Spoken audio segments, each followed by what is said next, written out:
Hello everyone, welcome to Across the Balkans. I'm Nafisa Latic. Great to have your company. After the US Vice President J.D. Vance accused Europe of abandoning the values of democracy by erecting firewalls to exclude the far right from their governments and restricting free speech, the bloc was left grappling with how to react to his criticism. However, for Romanians, these remarks could significantly impact the country's future. J.D. Vance used Romania's example to attack EU leaders and condemned the country's constitutional court's decision to cancel the presidential election. He called the move unjustified and warned it could damage the future of democracy in the EU. The argument was that Russian disinformation had infected the Romanian elections. But I'd ask my European friends to have some perspective. You can believe it's wrong for Russia to buy social media advertisements to influence your elections. We certainly do. You can condemn it on the world stage even. But if your democracy can be destroyed with a few $100,000 of digital advertising from a foreign country, then it wasn't very strong to begin with. In Bucharest, the reactions to his speech have varied depending on political affiliation. Prime Minister Marcel Ciolacu of the National Coalition for Romania said on X that his country remains a defender of the democratic values Europe shares with the United States of America, and he also added that all Romanian authorities are committed to organizing free and fair elections by empowering citizens and guaranteeing the freedom to vote. And George Simeon, leader of the Alliance for the Unity of Romanians, which endorsed the pro-Russia candidate, welcomed Vance's remarks. He said they were perfectly aligned with his party's stance. Simeon spoke to Across the Balkans in December about the annulment of the vote.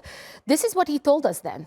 Ursula von der Leyen is part of the coalition at EU level that is supporting the coalition here in Bucharest. Nowhere in the European Union this could ever happen. We can talk about this stuff, but we cannot annul the will of 10 million Romanian voters. Let's bring in Ilian Vasilev from Sofia. He's a former Bulgarian ambassador to Russia. Great to have you with us, Ambassador. I mean, what is your reaction to J.D. Vance's comments in Munich? And do you see this as a part of a growing narrative that questions the EU's democratic principles? Well, it questions before that, before questioning anything within the EU, it questions NATO's resolve and an ability to withstand the shocks of the new Trump wave of the way foreign policy is conducted. So it's a shock or no tactics. And the problem is that it actually undermines a security system that was established in Europe over the last 80 years or so. So therefore, we are getting into uncharted waters and with a lot of turbulence and chaos. I've mentioned earlier that, yes, of course, this sends shockwaves across Europe, but singling out Romania and giving it an example, a bad example in front of the EU leaders could have a massive impact on Romanians in the future. Do you think this will change the course and people's opinions? Can it impact people's opinions about who to vote for in May? I doubt very much. First of all, the Munich speech of J.D. Vance was directed at the German audience, and it was equivalent of what we call intervention or interference in the internal affairs of Germany at the time of elections.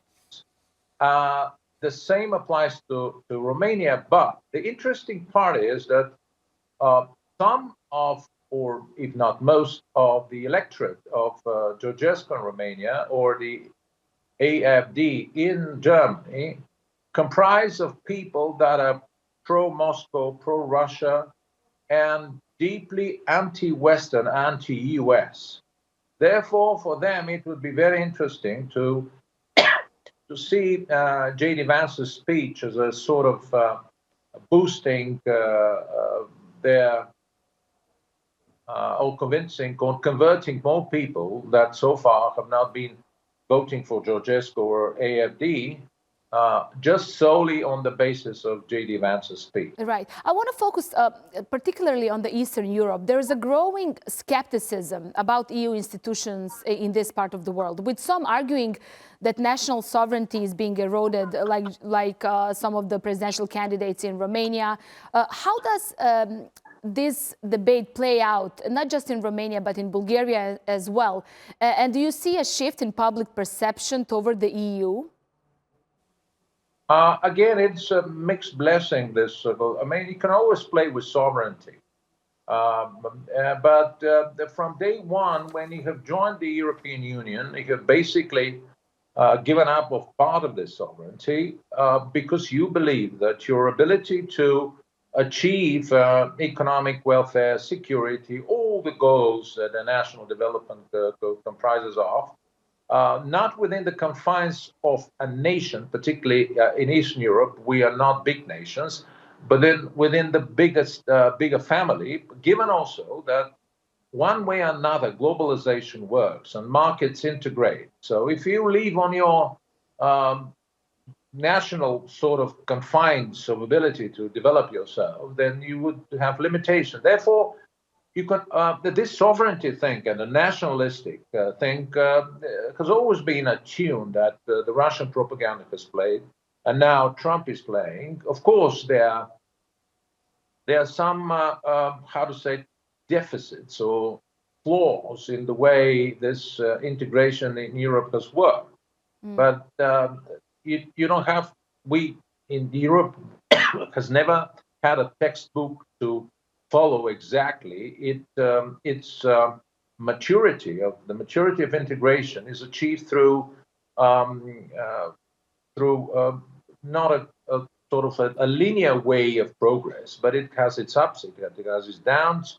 And now, if part of what J.D. Vance has said is it's a legitimate criticism, for example, the extremes of what he has conferred with Greta Thunberg, this climate extremes, that might, that's why I believe that Europe would actually listen, and a lot of people, not within the radical right, as AFD or Georgescu, but within the conservative circle, within the right-wing parties or left-wing parties, but the mainstream parties, they would have to draw some conclusions and, Right. And also remedy. Right. What was interesting also, Elon Musk, one of the Donald Trump's advisors and aides, also retweeted a photo of pro-Russia candidate practically saying, Georgescu practically saying Romania deserves its own sovereignty. Practically, he agrees with J.D. Vance when he says that Brussels is selective when it comes to defending democracy, practically tolerating certain governments while policing others. Quite astonishing couple of days, I would say. What do you predict in the upcoming months when it comes to, can we expect more of these, or more of this policing coming from the US when it comes to the EU? I think the only thing that would happen is not the level of decibels that come from Washington, but the hearing of or the sort of the acceptance or the sinking of all those messages from Washington will have they would be accepted less and less within the political elites in Europe, because Elon Musk is not a legitimate speaker on behalf of the administration. He is not elected; he's appointed, and therefore we have to listen to what Trump says. And on top of that, just imagine in the heat of a pre-election or election campaign, if someone from abroad into Bulgaria or in Turkey says that, okay, this party should win elections, because ultimately that's what Elon Musk says. sovereignty is just a part of the political, how to say, the political technologies in which you try to convince your public. I don't believe anything dramatic would happen. That Europe would simply learn to live with those exceptional voices of extremes in political talk coming from Washington. Right. Ilya and Vasiliev, thank you so much for your time for us on TRT World. I appreciate your insights.